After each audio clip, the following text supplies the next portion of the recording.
Ya, Assalamualaikum warahmatullahi wabarakatuh.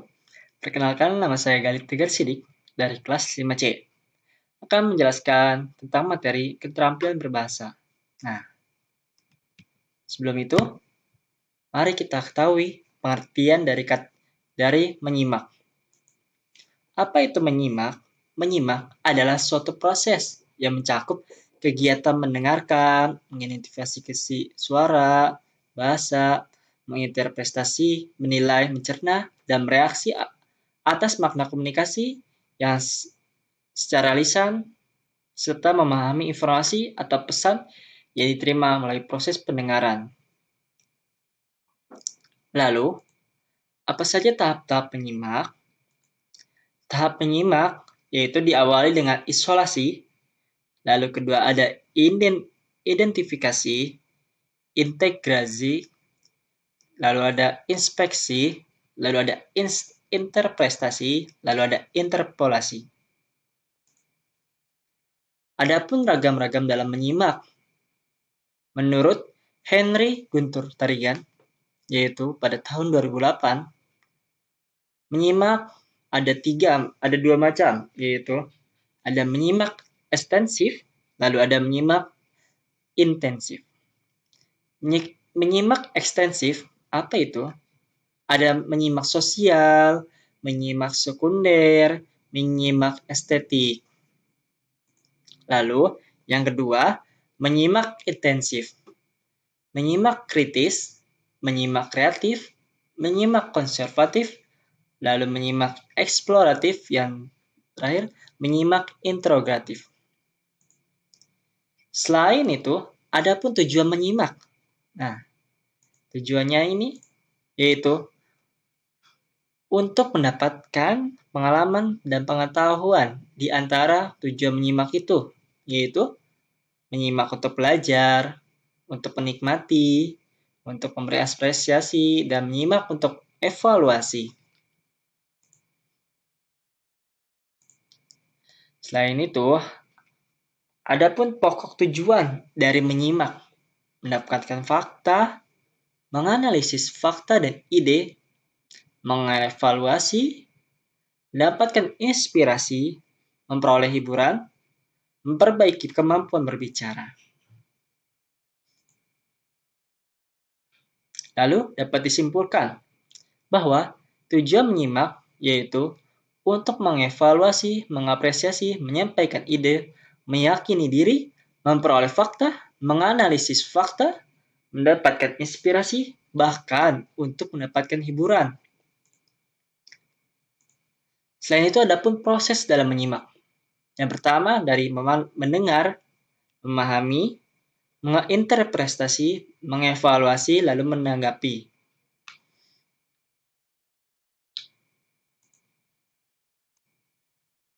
Masuk ke materi selanjutnya, yaitu suasana menyimak, kendala, perilaku menyimak, dan faktor yang mempengaruhi menyimak. Yang pertama yang akan kita bahas yaitu suasana menyimak. Ada pertama yaitu suasana defensif atau sering juga disebut suasana bertahan. Artinya, yang dimanipulasikan dalam pesan-pesan lisan yang mengandung maksud yang bersungguh-sungguh dan tersirat. Seperti evaluatif, mengawasi, strategis, netral, superior, dan pasti dan tentu. Yang kedua, ada suasana suportif.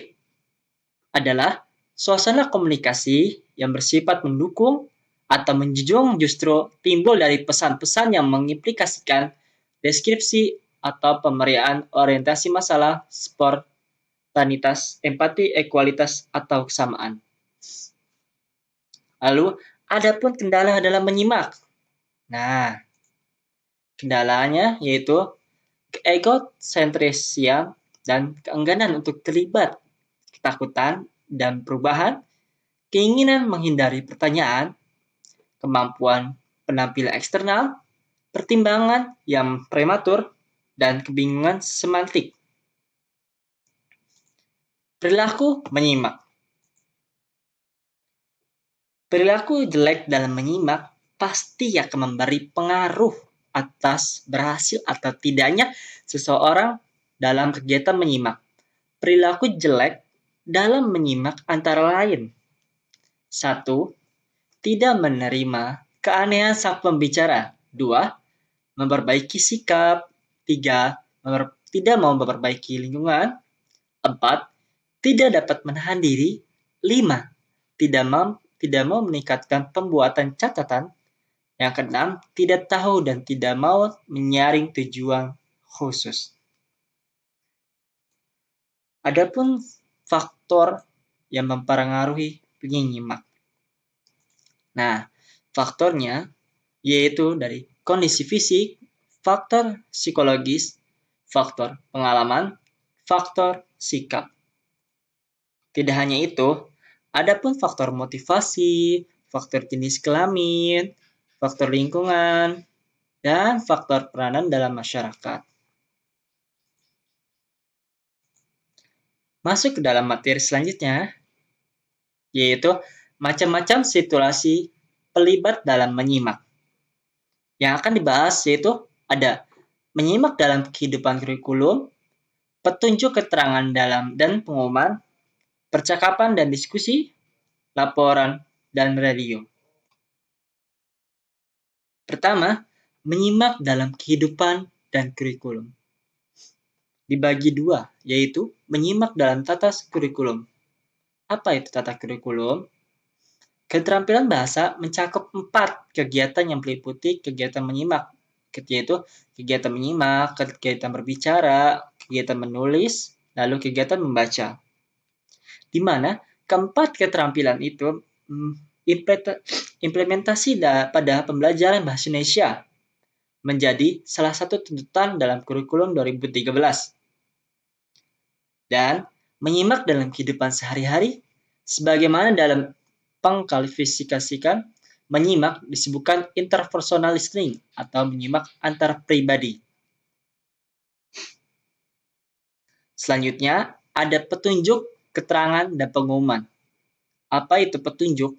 Petunjuk merupakan penjelasan tentang sesuatu yang harus diikuti untuk bisa mengerjakan sesuatu atau sebagai salah satu bahan pertimbangan. Lalu ada yang kedua, keterangan. Uraian untuk memperjelas sesuatu sehingga bisa mendapat pemahaman yang lebih optimal dari informasi tersebut. Lalu yang ketiga, merupakan suatu pemberitahuan baik lisan maupun tulisan.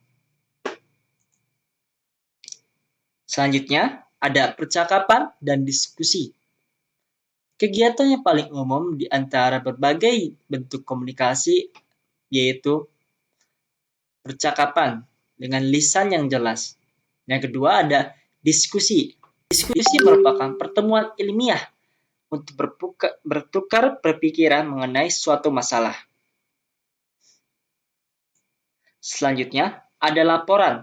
Secara sederhana, laporan adalah bentuk penyampaian informasi, baik lisan maupun tulisan.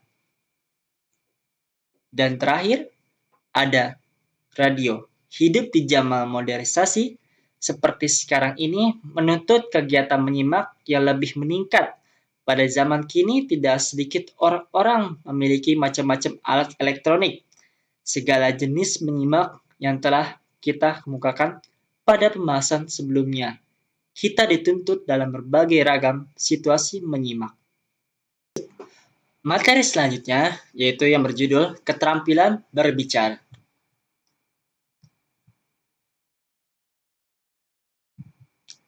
Tujuan berbicara yaitu mengekspresikan pikiran, perasaan, imajinasi, ide, gagasan, dan pendapat. Lalu, memberikan respon atas makna pembicaraan dari orang lain. Ketiga, ingin menghibur orang lain. Keempat, menyampaikan informasi. Lalu kelima, memujuk atau mempengaruhi orang lain. Berbicara sebagai keterampilan. Berbicara dengan menyimak, berbicara dengan berbicara, lalu berbicara dengan menulis. Berbicara sebagai keterampilan ada dua, yaitu berbicara dilihat dari unsur ilmu, lalu dilihat dari unsur seni. Adapun aspek-aspek berbicara, bahasa lisan yang digunakan meliputi lafal, kosakata, dan pilihan kata, struktur bahasa, dan gaya bahasa. Adapun tata bahasa, lalu kosakata, kefasihan, dan isi pembicaraan. Lalu yang terakhir, pemahaman. Tahap-tahap berbicara. Menurut Kaplan, ada 4 tahap dalam produksi bunyi bayi, yaitu tangisan, suara-suara lain, dan mendengkur, ocehan, dan suara yang telah dipolakan. Selain itu, dalam tahap masa anak-anak, ada 3 macam, yaitu periode pralingual, periode lingual awal, dan periode diferensiasi. Lalu, secara formal, kegiatan berbicara mempunyai tahapan-tahapan tertentu. Pertama, persiapan kegiatan. Seperti penentuan topik, penentuan tujuan, pengumpulan referensi, penyusunan kerangka, berlatih. Lalu yang kedua, pelaksanaan kegiatan dengan pembuka, pembahasan pokok, lalu diakhiri dengan penutup. Setelah itu, yang ketiga ada evaluasi. Revalensi berbicara, yaitu ada pelafalan, intonasi, pemilihan kata, struktur kata dan kalimat, sistematika berbicara, isi pembicaraan, cara memulai dan mengakhiri pembicaraan, dan penampilan.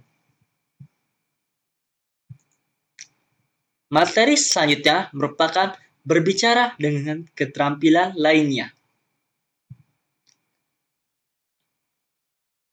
Pertama, hubungan berbicara dengan menyimak. Apa itu? Suatu proses kegiatan mendengarkan lambang-lambang lisan dengan penuh perhatian, pemahaman, argumentasi, serta interpretasi untuk memperoleh informasi, menangkap serta memahami makna komunikasi yang disampaikan si pembicara melalui ucapan atau bahasa lisan. Menurut Tarigan, hubungan antara berbicara dan menyimak yaitu speech, ujaran, perangsang, stimulus, pemakaian bahasa di lingkungan, dan yang terakhir, meningkatkan keterampilan berbicara. Selanjutnya, berbicara dengan membaca adalah suatu proses yang dilakukan serta dipergunakan oleh pembaca untuk memperoleh pesan yang hendak disampaikan oleh penulis melalui media kata-kata atau bahasa tulis. Hubungan berbicara dengan membaca yaitu meningkatkan performansi, memberikan kesadaran linguistik, meningkatkan kosakata.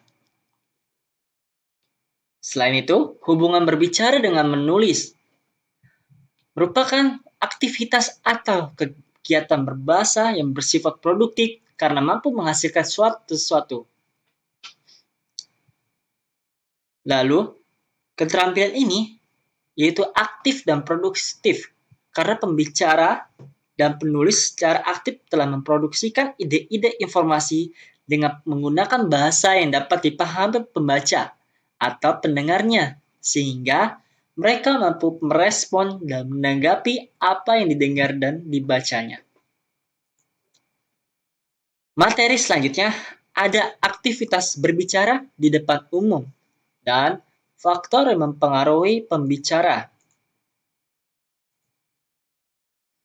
Apa itu? Berbicara merupakan keterampilan berbahasa yang produktif. Artinya, melalui kemampuan berbicara, seseorang menyampaikan pengalaman, pikiran, gagasan, ide kreatif, dan pendapatnya kepada orang lain dan menggunakan bahasa yang baik dan benar. Berbicara di depan umum dilaksanakan dan tujuan memberikan informasi, memberikan pengetahuan, menjelaskan proses. Semua hal yang berkaitan berbicara di depan umum pada dasarnya membutuhkan ide-ide atau gagasan yang luas.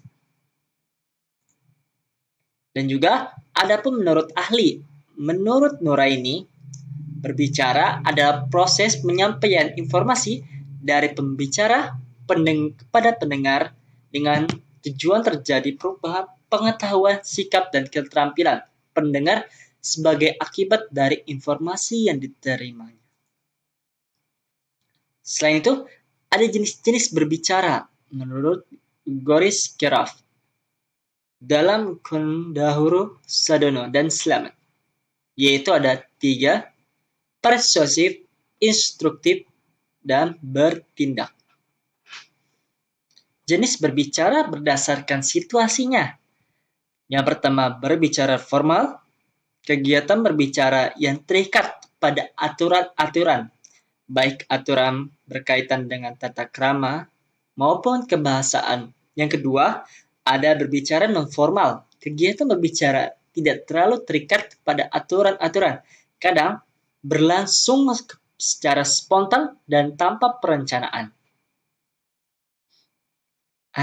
Faktor yang mempengaruhi pembicara, yaitu kemampuan mengucapkan bunyi-bunyi artikulasi atau mengucapkan kata-kata, mengekspresikan, menyatakan kemampuan pikiran, gagasan, dan perasaan kepada pendengar.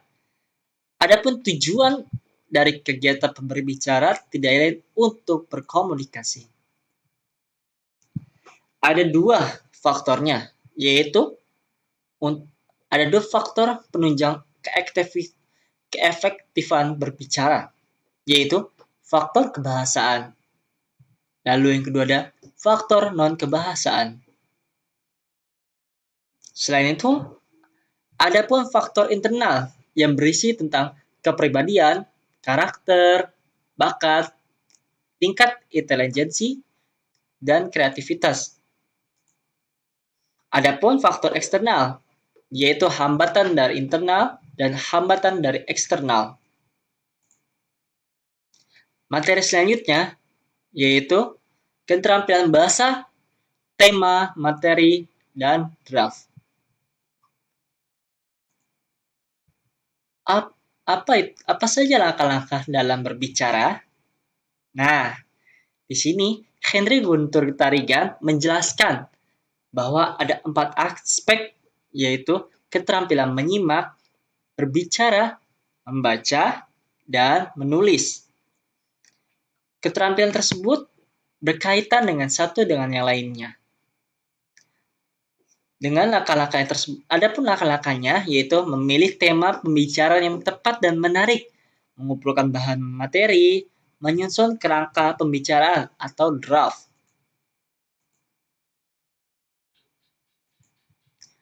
Lalu, menurut Jargo Tarigan, berbicara adalah keterampilan menyampaikan pesan melalui bahasa lisan kepada orang lain. Berbicara identik menggunakan bahasa lisan. Adapun faktor-faktor yang mempengaruhi berbicara secara langsung. Yang pertama ada pelafalan, intonasi, pilihan kata, struktur kalimat, dan sistematika pembicaraan, isi pembicaraan, cara memulai dan mengakhiri pembicaraan, serta penampilan gerak-gerik penguasaan diri. Nah, yang belum tahu, apa itu pengertian retorika? Retorika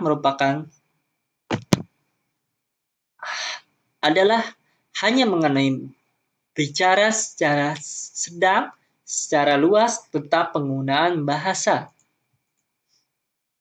Nah, adapun tujuannya, yaitu mengatakan bahwa kehadiran retorika mula-mula bertujuan untuk mempersuasi. Adapun pembagian retorika, yaitu monologika, dialogika, dan pembinaan teknik berbicara. Sejarah retorika, yaitu pada zaman Romawi hingga zaman sekarang, zaman modern. Sudah banyak hal yang dilewati dari retorika ini. Selain itu, ada aksentuasi. Adalah homonim karena arti-artinya memiliki ejaan dan pelafalan yang sama tetapi maknanya berbeda.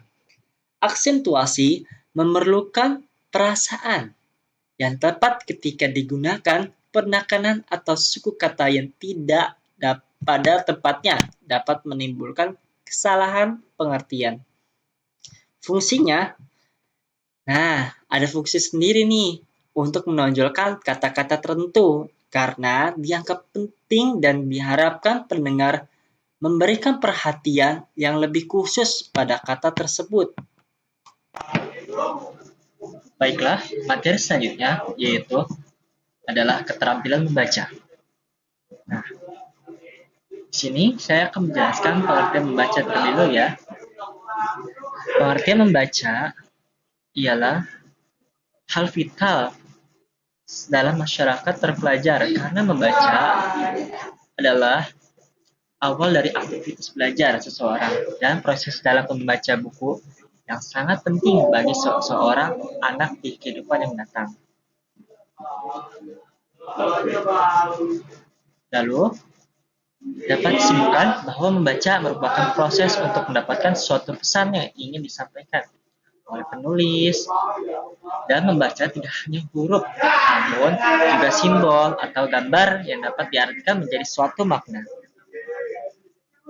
Lalu, adapun tujuan membaca.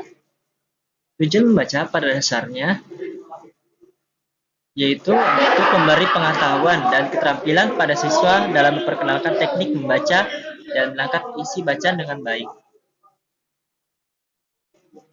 Tujuan membaca meliputi kesenangan, menyempurnakan membaca, nyaring, memperbarui pengetahuan tentang suatu topik, mengaitkan informasi yang baru dengan informasi yang diketahui, memperoleh informasi untuk laporan lisan atau tertulis. Selain itu, membaca merupakan suatu keterampilan loh. Keterampilan membaca yang dipraktikkan adalah jenis membaca teknis dengan tujuan untuk utama mendidik siswa dari tidak bisa membaca dan menjadi lebih baik saat membaca. Terdapat aspek yang sangat dominan yang menentukan keterampilan membaca seseorang, yaitu pembelajaran atau saat pembaca dapat memaknai lambang-lambang. Seperti ada 3 ini, yaitu pengenalan terhadap aksara serta tanda-tanda baca, lalu kedua korelasi aksara beserta tanda-tanda baca dengan unsur-unsur linguistik yang formal, dan 3 hubungan lebih lanjut dari A ke B. Perilaku menyimak nih, ada perilaku menyimaknya, yaitu menurut Khairuddin yang berpendapat dengan sama dengan Puji Santosa dan Syafi'i bahwa proses membaca melibatkan kegiatan fisik dan mental. Lebih lanjut, menurut Burns, proses membaca terdiri atas 8 aspek. Apa saja tuh? Pertama ada aspek sensori, yang kedua ada aspek perseptual, yang ketiga ada aspek sekuensial, dan keempat ada aspek asosiasi, kelima aspek pengalaman, keenam aspek berpikir, 7 aspek belajar, dan 8 aspek afektif.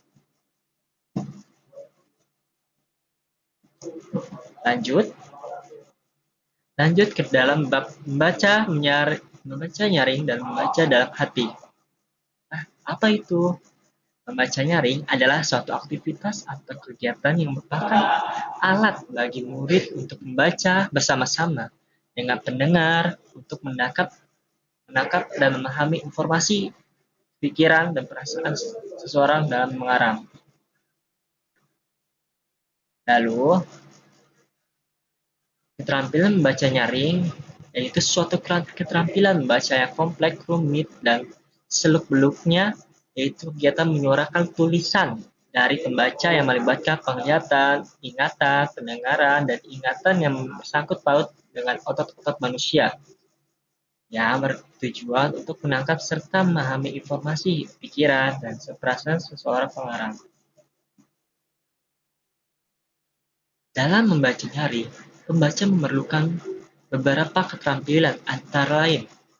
Pertama nih, penggunaan ucapan yang tepat, frasa yang tepat, intonasi dan nada tekanan yang tepat, penguasaan tanda baca, suara yang jelas, ekspresi yang tepat, kecepatan pembaca, ketepatan pernafasan, pemahaman pembaca, dan memiliki rasa percaya diri.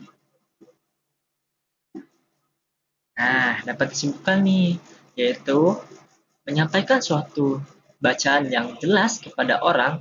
Selain itu, membaca nyaring juga bisa membuat orang-orang mendengarkan secara seksama dan menangkap pesan dari bacaan yang cepat. Lalu ada pun pengertian membaca dalam hati. Membaca senyap atau dalam hati adalah membaca tidak bersuara, tanpa menggerakkan bibir atau gerakan kepala, tanpa berbisik, mau memahami bahan bacaan yang dibaca secara diam atau dalam hati.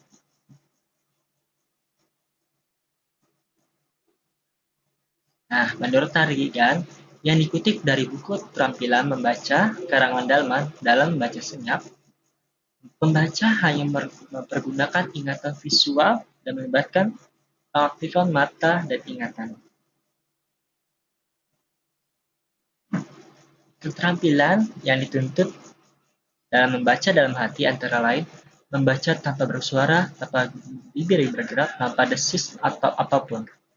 Membaca tanpa ada gerakan-gerakan kepala, membaca lebih cepat dibandingkan dengan membaca nyaring. Tanpa menggunakan jari atau alat sebagai penunjuk, mengerti dan memahami bacaan. Dituntut kecepatan mata dalam membaca dengan pemahaman yang baik, lalu yang terakhir dapat menyesuaikan kecepatan dengan tingkat kesukaran yang terdapat dalam bacaan. Lalu, bab selanjutnya yaitu ada membaca telaah isi dan telaah bahasa. Apa itu membaca teliti? Merupakan suatu cara, sebuah upaya untuk mendapatkan pemahaman penuh dari suatu bacaan. Nah, lalu ada lagi membaca pemahaman, merupakan kemampuan untuk memahami atau memperoleh makna dari apa yang telah kita baca. Keterampilan ini bersifat mekanis, yaitu pengenalan huruf, pengenalan unsur kata, pengenalan hubungan pola ejaan dan bunyi. Lalu ada keterampilan yang bersifat pemahaman seperti memahami pengertian sederhana. Adapun tujuan pemahaman yaitu membaca untuk mendapatkan fakta, membaca untuk mendapatkan memperoleh ide utama, membaca untuk mengetahui urutan organisasi cerita, membaca untuk menyimpulkan, membaca untuk membandingkan. Selain itu, ada pun membaca kritis nih. Membaca kritis adalah suatu teknik membaca suatu teks yang tidak hanya bertujuan untuk mengetahui apa yang ditulis oleh penulis, tapi juga menilai dan mengevaluasi terhadap isi yang ditulis oleh penulisnya. Membaca kritis ini membentuk seseorang menjadi pembaca yang aktif, bijaksana, analisis, dan kritis. Selain itu, ada pun membaca ide. Nah, membaca ide dari Kamus Bahasa Besar Indonesia, yaitu ide, kata ide yang berarti rancangan atau yang tersusun, gagasan, dan cita-cita. Bisa diartikan juga yaitu untuk memperoleh ide pokok, gagasan, dan cita-cita dari teks bacaan. Adapun 3 hubungan membaca ide dengan membaca yang lainnya, yaitu hubungan dengan membaca teliti, hubungan dengan membaca pemahaman, dan hubungan membaca dengan kritis. Selain semua itu, ada membaca bahasa. Nah, membaca bahasa asing yaitu membaca memperbanyak pendaharan kata dan dipelajari untuk memahami kata-kata asing dalam bacaan. Kita masuk bab selanjutnya ya, yaitu dengan bab menulis. Apa itu menulis? Menulis merupakan huruf, angkat, dan sebagainya dengan pena, pensil kapur, dan sebagainya. Adapun arti lainnya dari menulis yaitu melahirkan pikiran atau perasaan, seperti mengarang, membuat surat dengan tulisan.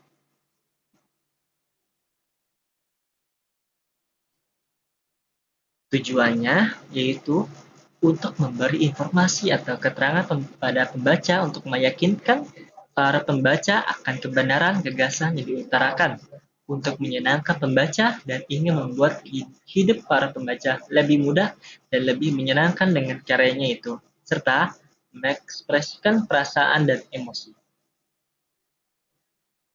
Nah, selain tujuan itu, ada pun tujuannya lain, yaitu tujuan penugasan, tujuan altruistik, tujuan persuasif, tujuan informasional, tujuan pernyataan diri, tujuan kreatif, dan tujuan pemecahan masalah. Adapun ragam tulisan. Ragam tulisan dapat didasarkan pada isi tulisan. Isi tulisan mempengaruhi jenis informasi, pengorganisasian, dan tata sajian tulis. Ragam tulisan didasarkan pada tujuan umum. Berdasarkan hal tersebut, dapat dibedakan menjadi 5: deskripsi, eksposisi, argumentasi, narasi, persuasi. Nah, kita masuk ke bab selanjutnya ya. Tulisan bernada akrab. Apa itu tulisan bernada akrab? Nah, adalah tulisan yang dibuat dengan tujuan memberikan kritik pada sebuah karya sastra.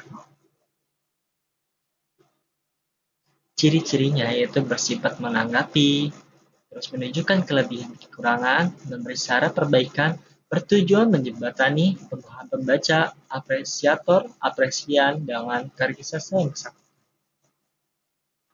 Bentuk tulisan bernada mengkritik. Apa saja itu? Yaitu tulisan kritik bentuknya lebih ditekankan unsur kritiknya setelah dijelaskan terlebih dahulu agar pembaca dapat memahami tulisan agar lebih mengutamakan unsur kritik tersebut. Kadang jenis tulisannya ini menyaru dengan kolom berikut adalah contoh tulisan kritik. Nah, itulah penjabaran materi yang dilakukan oleh saya. Sekian dari saya. Wassalamualaikum warahmatullahi wabarakatuh.